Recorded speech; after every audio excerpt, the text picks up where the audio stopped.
እንግዲህ በዛሬው ማለዳ በዚች ስፍራ የተሰበሰባችሁ ሁሉ ዛሬ ከፍተኛና ከዘጠኙ አበይት በዓላት መካከል አንዱ ስለሆነው ጰራቅሊጦስ በዓል እንኳን አደረሰን። ዛሬ በጣም ኃይለኛ በዓል ነው። እንደውም ኃይል የወረደበት ነው ይላል። የሰማይ ኃይል በእኛም ላይ እንዲወርድብን የእሱ የአምላክ ቅዱስ ፈቃድ ይሁንልን። ሁሉም በአንድ ልብ ሳሉ በሁሉም መንፈስ ቅዱስ ሞላባቸው ይላል። በእኛም ላይ መንፈስ ቅዱስ ይሙላ። በዘፍጥረት ምዕራፍ 1 ጀምሮ የምናነባው የእግዚአብሔር ቃል አለ። እግዚአብሔር መጀመሪያ ሰማይና ምድርን ፈጠረ። ምድርም አንዳች አልነበረባትም፣ ጨለማም በጥልቁ ነበረ ይላል። የእግዚአብሔርን መንፈስ በውሃ ላይ ሰፎ ነበረ። በራዕየ ዮሐንስ መጨረሻው ላይ ምዕራፍ 22 ላይ የምናገኘው መንፈሱና ሙሽራይቱም ና ይላሉ ይላል። በመንፈስ የጀመረው መጽሐፍ ቅዱስ በመንፈስ ይጨርሳል ማለት ነው። ዛሬ በዓለ ሃምሳም ይባላል። ጰራቅሊጦስ መንፈስ ቅዱስ የምንለው ነው። ቅድም እንዳልኳችሁ የመጨረሻው ማረጋገጫ የመጨረሻ ሕይወትን የሚሰጥ እስትንፋስ የተባለው ጰራቅሊጦስ ወይም መንፈስ ቅዱስ ከሦስቱ አካላት አንዱ አካል ነው። መጨረሻ ላይ በ40ኛው ቀን ወደ ሰማይ አረገ። ምን ብሏቸው ነበረ? እናንተ በኢየሩሳሌም ቆዩ የሰማይን ኃይል እስክታገኙ ድረስ። ይሄ ነው የመንፈስ ቅዱስ ኃይል የሚባለው። ሰው መንፈስ ቅዱስ ከሌለው ኃይል አይኖረውም። ኃይል የሚኖረን መንፈስ ቅዱስ ሲኖረን ነው። መንፈስ ቅዱስ በብሉይ ኪዳን በቅዱሳን አባቶቻችን ዘመን አብሯቸው ይሰራ ነበር፣ ይመራቸውም ነበር። ዛሬ ግን ጌታ ካረገ በኋላ መንፈስ ቅዱስ በእኛ ውስጥ ነው ያደረው። አሁንም ይደርብን። ኃይል መንፈስ ቅዱስ ከኛ ጋር ይሁን። መንፈስ ቅዱስ በውሃ ይመሰላል። ውሃ ወደ ታች ነው የሚፈሰው፣ መንፈስ ቅዱስም ወደ ታች ነው የሚወርደው። ምን ማለት ነው? መንፈስ ቅዱስ የሚያድረው በትሑታን ላይ ነው። በብሉይ ኪዳን አንድ በዓል ነበረ። ይህ በዓል ስሙ የዳስ በዓል ይባላል። ደስታ የሚያደርጉበት፣ ተሰብስበው የሚገባበዙበት ትልቅ በዓል ነው። በዚህ በዓል ላይ ጌታችን መድኃኒታችን ኢየሱስ ክርስቶስ ራሱ ተገኘ። ይበላል፣ ይጠጣል፣ ማናቸውም ረክተዋል። በስጋዊ ደማዊ ምድራዊ ምግብ እና መጠጥ ረክተዋል። ኢየሱስ ክርስቶስ ግን እዚያ ላይ ተገኘና ማንም የተጠማ ቢኖር ወደኔ ይምጣ። የዮሐንስ ወንጌል ምዕራፍ 7 ምን ማለት ነው? እየተበላ እየተጠጣ ደስታን እያደረጉ በመካከል ላይ ተነስቶ እንዲያውም ጮሆ ይላል መጽሐፍ ቅዱስ። ቃሉን ከፍ አድርጎ የተጠማ ቢኖር ወደኔ ይምጣ። ለካ እየበላን እየጠጣን እንራባለን፣ እንጠማለን። ለዘላለም የሚያረካን የመንፈስ ቅዱስ ስጦታ ነው። መንፈስ ቅዱስ ሲኖረን ጥማት የለም። መንፈስ ቅዱስ ሲኖረን ረሃብ የለም። መንፈስ ቅዱስ ሲኖረን ርዛት የለም። መንፈስ ቅዱስ ሁሉም በሁሉም ነው። እግዚአብሔር ይህን መንፈስ ቅዱስ አሁን ይስጠን። ዛሬ የተሰበሰብንበት ዓላማ ትልቅ በዓል ነው የሚያልኳችሁ። ሰው የጎደለው የራበው ብዙ ነገር አለ። የሚበላው የሚጠጣው ሞልቷል። ደስታ በደስታ ናት ዓለም፣ ችግር የለም። ግን የምንራበው አለ፣ የምንጠማው አለ። ነፍሳችን የምትራበው የምትጠማው አለ። የመንፈስ ቅዱስ ስጦታ፣ የመንፈስ ቅዱስ ሕይወት። መንፈስ ቅዱስን ሕይወት ነው ይለዋል። ለዚህ እኮ ነው መጽሐፍ ቅዱስ ምን ይለናል? በላችሁ አልጠገባችሁም፣ ጠጣችሁ አልረካችሁም። የሰው እርካታው መንፈስ ቅዱስ ነው። እግዚአብሔር በዚች ማለዳ ይህን መንፈስ ቅዱስ በሁላችን ይስጥ። አትሽሹት፣ በጣም ለምኑ፣ ወደ እግዚአብሔር ለምኑ ይሰጣችኋል የተባለው በማቴዎስ 7 ላይ እሱ ነው። የሚሰጠው ስጦታ መንፈስ ቅዱስ ነው። መንፈስ ቅዱስን ትቀበላላችሁ ነው ያላቸው። በኢየሩሳሌም ቆዩ የሰማይን ኃይል እስክትለብሱ። ኃይል እናገኛለን። ኃይል ማለት ጦርነት ማለት አይደለም። ኃይል የሚሰጠው ከሰማይ ነው። መንፈስ ቅዱስን አሁንም እግዚአብሔር ይስጠን ለሁላችንም። አንድ ጊዜ አንዲት ሴት ውሃ ልትቀዳ ሄደች ሴት። ታሪኳ ብዙ ጊዜ ይነገራል በዮሐንስ ወንጌል ምዕራፍ 4 ላይ። ሳምራዊት ትባላለች። አንድ ቀን ወደ ሲካር ለብቻዋ ውሃ ልትቀዳ እንስራ ተሸክማ ሄደች። እዚያ ከደረሰች በኋላ ኢየሱስን በውሃው ዳር ተቀምጦ አየችው። ሰላም አላለችውም።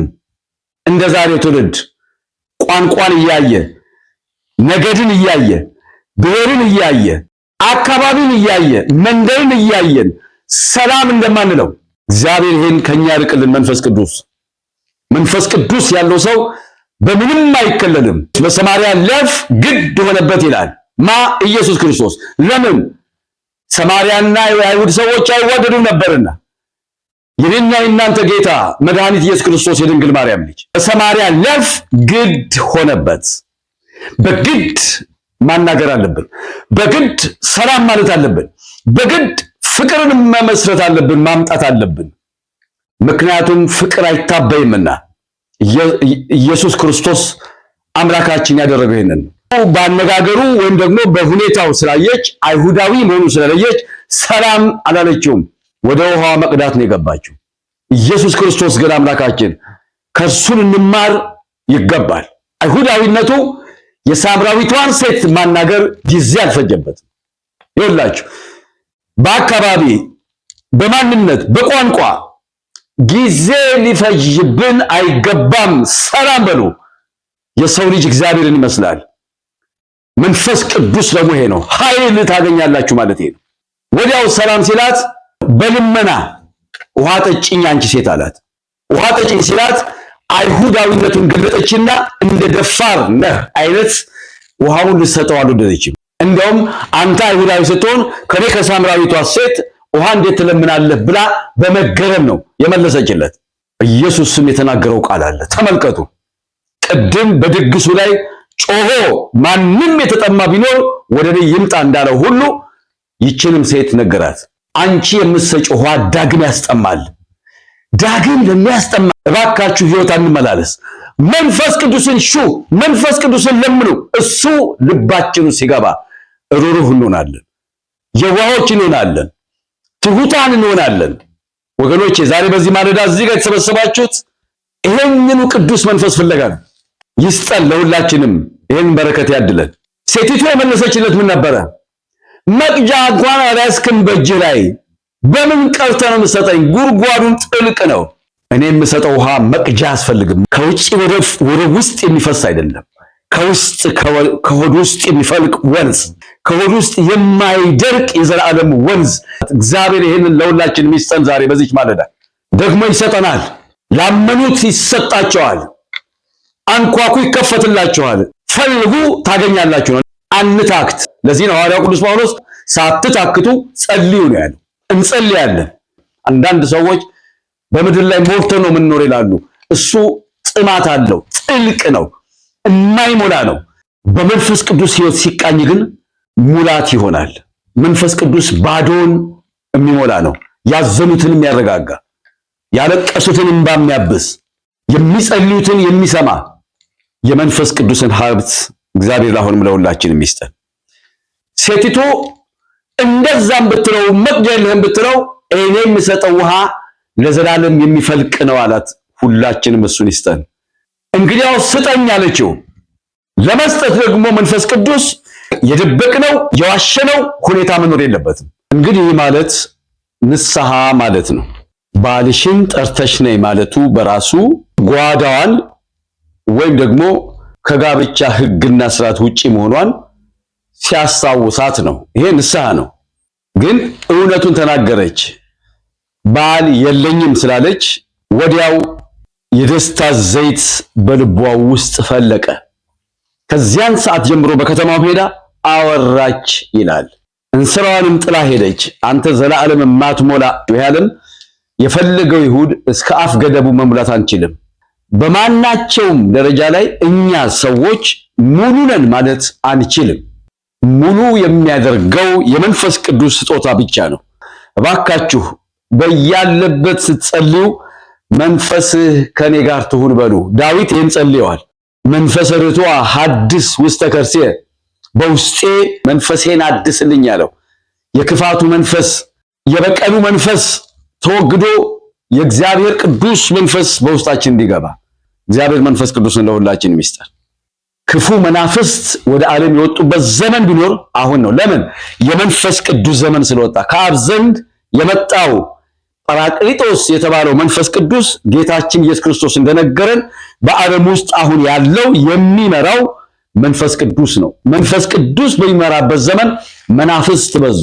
ብዙ መናፍስት ወደ ዓለም ወጥተዋል ነው። ከማን እንደሆነ መርምሩ፣ አስተውሉ።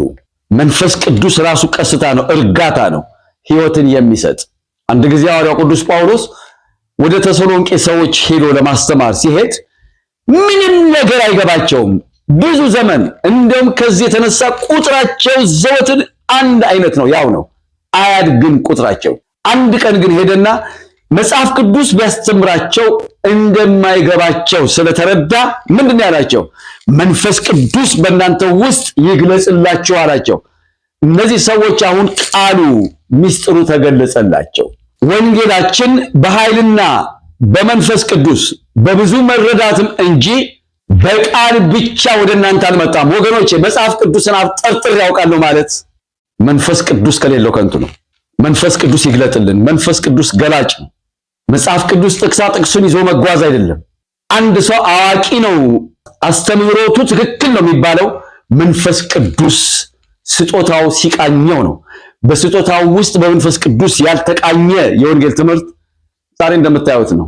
ቃላቸውን ያሳምራሉ። ቃል ብቻ አይደለም ነው ያለን ሐዋርያው ቅዱስ ጳውሎስ። በቃል ብቻ ወደ እናንተ አልመጣም፣ ወንጌላችን በብዙ መረዳትና በመንፈስ ቅዱስ እንጂ በቃል ብቻ አልመጣም። ስለዚህ ቃል ብቻ ሰምተን ከመሄድ እግዚአብሔር ያድነን። መንፈስ ቅዱስ እንዲለውጥልን፣ እንዲተረጉምልን፣ ውስጣችንን ሕይወት እንዲሸት እንዲያደርግልን የሱ ቅዱስ ፈቃዱ ይሆንልን። እንግዲህ ወገኖቼ በዓሉን የሰላም የፍቅር በረከት ያደርግልን። ወስብሐት ለእግዚአብሔር ወለወላዲቱ ድንግል ወለመስቀሉ ክቡር አሜን።